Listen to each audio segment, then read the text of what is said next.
Selamat sore, terima kasih telah bersama saya. Saya Erbelinda Santri, mahasiswa Universitas Nusa Cendana Kupang, Fakultas Ilmu Sosial dan Ilmu Politik. Pada kesempatan ini, saya akan menguraikan peta konflik pilkada di tengah pandemi COVID-19. Pilkada atau pemilihan kepala daerah serentak pada 9 Desember 2020 yang akan dilaksanakan di 270 daerah dengan rincian 9 provinsi, 224 kabupaten, dan 37 kota. Pilkada yang awalnya diadakan pada September 2020 tersebut kini diundur ke Desember 2020 karena wabah COVID-19 yang semakin menjadi-jadi di negara kita. Pilkada serentak yang akan diadakan Desember mendatang merupakan suatu tolak ukur perjalanan demokrasi. Apabila pilkada tersebut dapat berjalan dengan demokratis, tentunya demokrasi lokal akan naik. Mengambil cuplikan Fox NTT pada saat pembukaan virtual discussion, Direktur The Indonesian Power of Democracy atau IPD, Gregory Sahdan mengatakan belum ada prediksi yang jelas kapan pandemi COVID-19 ini akan berakhir. Bahkan berbagai media dan lembaga memprediksikan virus ini akan terus ada sampai akhir tahun 2020. Menurutnya, jika sampai Desember 2020 virus corona ini belum berakhir dan pilkada terpaksa dilaksanakan, maka potensi terjadinya kecurangan terselubung sangat tinggi. Tahun 2020 akan menjadi sejarah pertama kalinya Indonesia melaksanakan pilkada serentak di tengah wabah COVID-19. Jika dipaksa untuk tetap dilaksanakan, maka kualitas pilkada 2020 sangat diragukan. Pilkada dalam keadaan baik saja masih banyak ditemukan kecurangan dan kesalahan, apalagi di tengah wabah seperti ini. Kampanye politik merupakan suatu objek sasaran empuk bagi para penguasa yang ingin menunjukkan kekuasaannya terhadap khalayak untuk memberikan keyakinan yang kuat akan partai politiknya. Dalam ruang politik, apa yang tidak mungkin dan tidak bisa dilakukan untuk sebuah tujuan kekuasaan? Di tengah wabah COVID-19,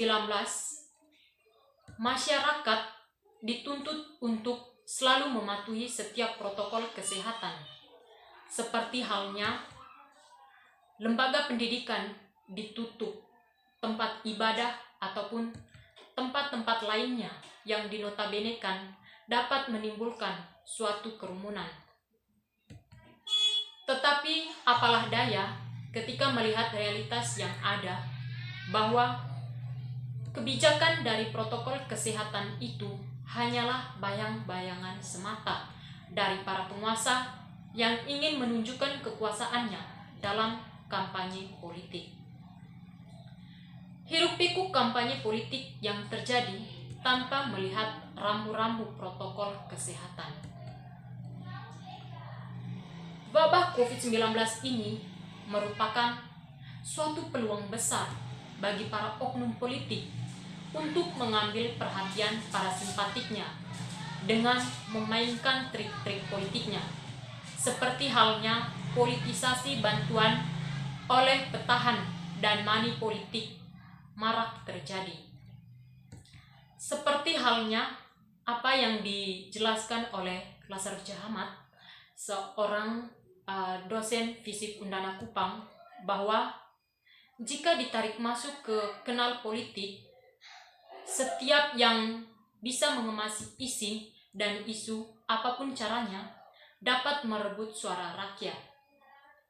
Karena itu, di ruang politik semua cara digunakan untuk tujuan kekuasaan. termasuk di dalamnya ialah penggunaan cara-cara politik kebohongan untuk mendapatkan simpatik rakyat. Politisasi bantuan untuk penanganan COVID-19 harus disebutkan di sana.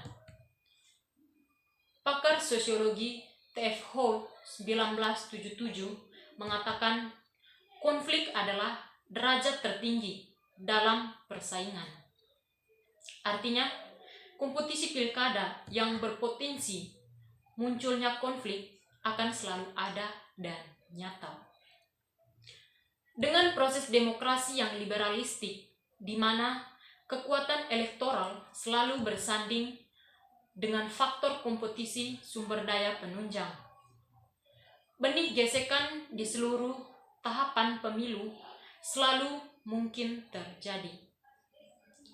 Melihat pernyataan tersebut, tak dapat dipungkiri lagi bahwa pilkada tahun ini merupakan suatu ujian pelaksanaan demokrasi.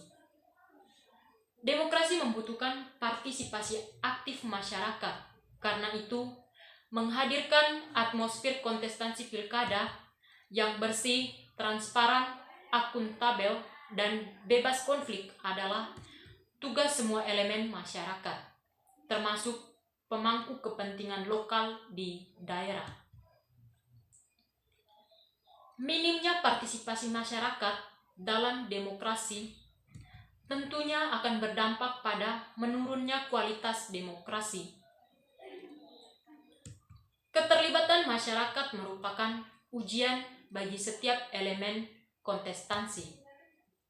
Kontestasi yang berlangsung di tengah pandemi berdampak pada dua hal, yakni pada politisasi bencana dan meningkatnya ongkos politik. Sudah menjadi rahasia umum di Indonesia, setiap bencana selalu memiliki dampak ikutan di belakangnya. Pandemi COVID-19 membutuhkan kerja keras semua orang untuk memutus mata rantai penyebaran. Meski demikian, di jalur lain, beberapa kelompok berusaha agar bantuan yang ada disalahgunakan untuk tujuan popularitas elektoral. Sudah banyak bukti selama ini menunjukkan bahwa banyak elit yang akan bertarung memanfaatkan bantuan sosial untuk tujuan politis. Elemen di luar pemerintah keras mengingatkan semua pihak untuk tidak melancungi bantuan bencana corona. Pernyataan tersebut didasari pada pengalaman bencana sebelumnya.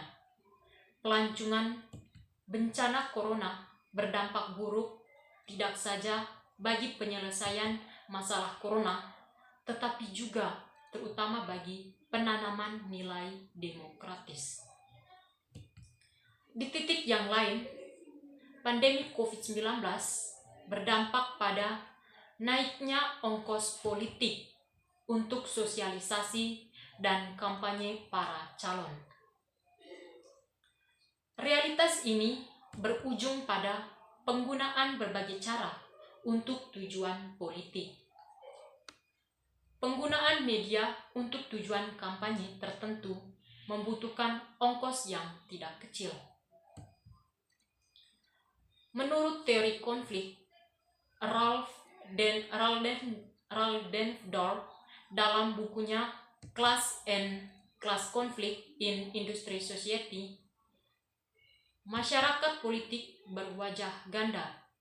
Di satu sisi, mereka memiliki potensi untuk taat pada norma karena dorongan kolektif untuk hidup tertib dan baik. Di sisi lain, masyarakat juga bisa menunjukkan wajah Leviathannya, alias menjadi stimulator konflik, karena kepentingan kuat terhadap yang lemah. Sehingga menjadi tugas negara atau pemerintahan, apakah lebih menekankan pembentukan wajah politik kebaikan dalam pilkada di tengah wabah COVID-19 ini, atau justru menstimulasi gesekan konflik. Karenanya, semua pihak yang berkepentingan dalam pilkada harus menyiapkan mekanisme kerja yang profesional, transparan, terukur, mudah diawasi, dan akuntabel. Alat negara atau aparat keamanan harus membangun sistem keamanan politik pilkada secara jujur, adil, dan objektif. Baik, terima kasih. Sekian video singkat dari saya.